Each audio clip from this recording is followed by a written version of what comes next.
thought about it, there are a certain group of patients who don't want, I suppose, surgical FUE. And if Ghislaine's technique takes off, there'll probably be no need for me to give this lecture in 2 or 3 years' time.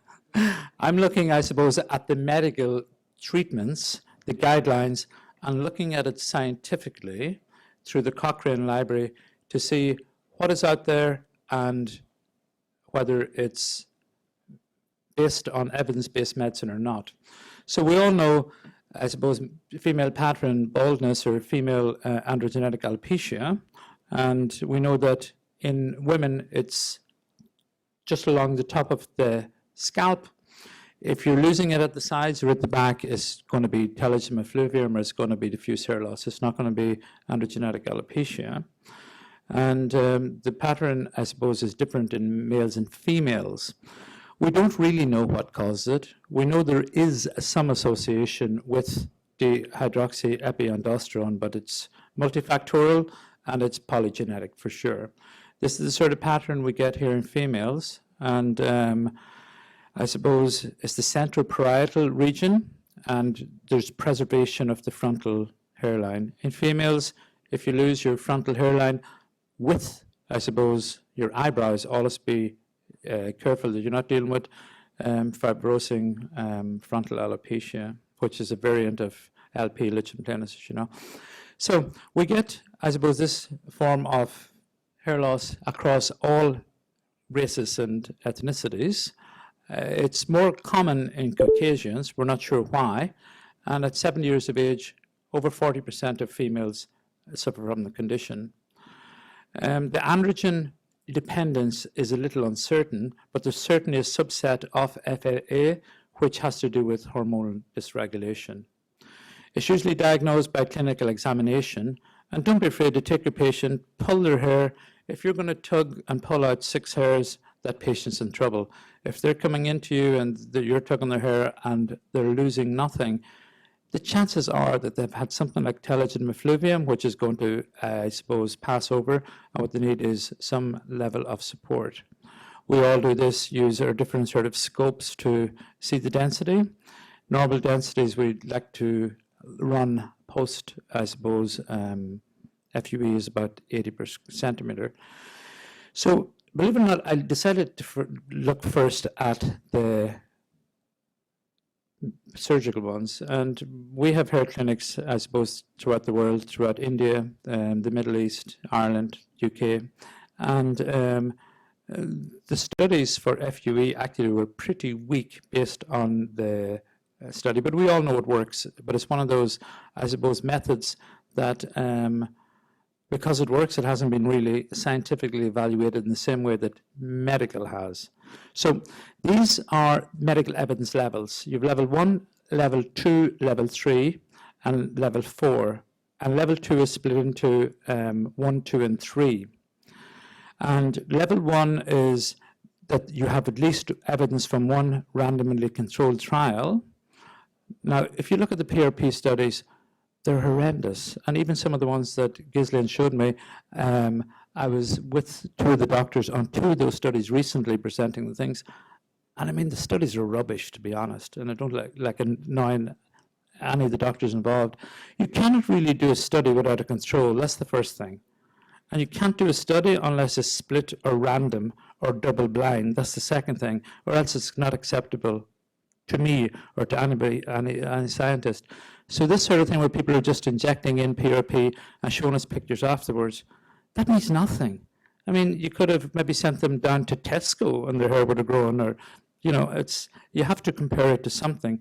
And this is one of the reasons why in Dubai we're not allowed to use PRP, at least in any of our clinics, because it hasn't been evaluated properly. Now, we all use it, and it's fine. I know in my last lecture we were discussing it there with Charles a moment ago, but it's just the alopecia end of it is a little weak, let's say. So, in terms of the medical ones that I'm going to look at Minoxidil, the 5-alpha reductase inhibitors, which would be Finasteride, the hormones, low-level light, I suppose, therapy, that's red light, and then other products. Minoxidil, as you know, was originally a drug that was used to treat high blood pressure. Blood pressure drugs have been wonderful to us. They give us the reason why depression was caused with Rho alpha in 57. We got the serotonin dopamine pathways out of that. And we also, of course, knew from Lonatin that it made hair grow whenever it was used for blood pressure. So that's where that drug came out of. It's a pyrimidine derivative. It comes in two different forms, the 2% and the 5%. Now, the 5% has recently been passed by the FDA for females, but if we look at it, believe it or not, the evidence is fairly weak, but we'll get to that in a minute. It works through its active metabolite, minoxidil sulfate, which goes through the enzyme sulfophosphorus transferase, and that is present in the outer sheath of hair follicles. We don't have to go into the chemistry of it per se. It works through ATP-sensitive phosphate channels. But there was 11 studies that I came across that had used topical minoxidil in female patients, and they were all up to at least to level 2, or evidence level 1 in all of them, and there was 5 of them up to 2. And with the studies, it showed that the difference in females between 5% and 2% was not significant. P was only 0.129. And from that, the recommendation is topical 2% solution, 1 twice daily. There isn't enough data for female patients to be wasting their money on a 5%, even though some doctors in the States recently, and a good friend of mine, got it across the line for 5% as well. But just because it has got FDA approval for 5% doesn't necessarily mean it's doing any more than 2%. So if a patient's going out paying twice as much for something that's doing nothing, they might as well take it home and dilute it in half and use it and get twice as long out of it. So the response should be assessed for topical minoxidil at 6 months, and if it is successful, then continue it for maintenance therapy. Finasteride is an interesting one. And finasteride, we know there's 2 different types, both European-based, finasteride per se and deuterasteride, which is used less often, and the FDA are still in the middle of trials with it. Finasteride is a wonderful tablet in males, as you know. It can cause permanent side effects, so be careful who you give it to and why. At the level of 5 milligrams, we use it in benign prostatic hypertrophy, as you know, and its problem rates of erection and ejaculation can be as high at the level of 5 milligrams as even 40%, but at the level of 1 milligram, it only drops down to about 1.4, so it's a comparatively safe drug. In terms of females, we looked at just 2 studies, or I did. They were up to evidence level 2, and both of them, believe it or not, showed more hair loss when the drug was used, and statistically progression of hair loss. And in postmenopausal females, it also failed to show any efficacy. So finasteride is not suggested at all in the treatment of postmenopausal women with female pattern hair loss. That's not saying that it mightn't work if proper studies were done, but just the studies that are out there at the moment shows that it's not effective and it makes more hair fall out. But that doesn't mean maybe at different doses, different subgroups, that it possibly could have an effect. Hormones, the hormones would include, I suppose, anti-androgens, anti-estrogenic drugs. Diane, or Dianet, as it's called, I suppose, in Britain or Ireland, which is citalopram, was used. And again, there's no evidence scientifically to support the use of these drugs at all in female pattern hair loss. Now, it may be used in women with biochemical evidence of hypoandrogenism, which is a slightly different thing. And I suppose the recommendations is there's no evidence to support these drugs orally or topically. Products, we all use products, we even make products and sell them to our patients. And this is a market that really you'd have to treat with some certain level of suspicion. They're all going to do one of 5 things. They're either going to improve the follicle nutrition, they're going to promote hair growth by activation of the dermal papilla, they're going to have some effects similar to Minoxidil by improving perifollicular vascularization, or they may reduce the activity of DHT, which is the ones that we have there. Sorry, I'll just run over slightly.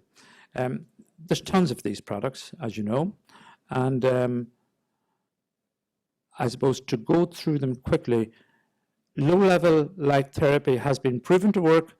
It takes a bit of time, and we're learning more about it on a daily basis. Believe it or not, most of the thing they're telling you about revascularization is probably nonsense.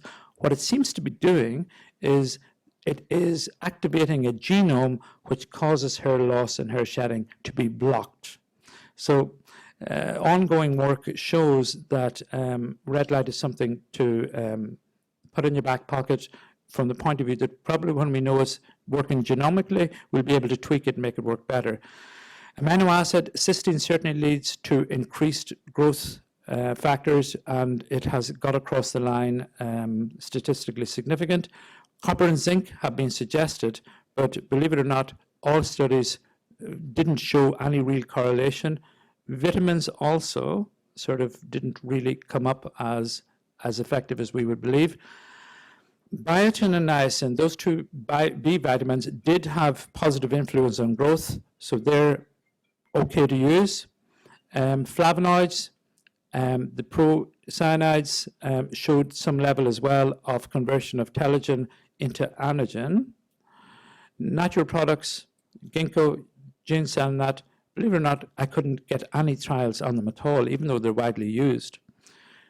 Caffeine does show some evidence of transfollicular penetration rates. Topical apples of melatonin did show some induction, but the studies didn't fulfill the inclusion criteria that I would have used in it. Mesotherapy didn't really figure at all, but it hasn't in an awful lot of proper scientific studies. And unfortunately, I think it attracts the type of people who aren't scientists, they're more on the peripheries, and that's not being offensive to them. But I think the proper studies are usually done by doctors who deal in conventional medicine. Piripi, I use it myself, and we use it widely, and I've won awards for using it back 9 years ago for hair in some of the techniques. So I'm not going to knock it. All I'm saying is proper studies haven't been done, including myself. I just don't have the time to take 100 patients and split their head and grow one side and not the other, but somebody's going to have to do it. As I say, low-level light therapy, we know now that it's working through genomes. Thank you, and sorry that I ran a little over time.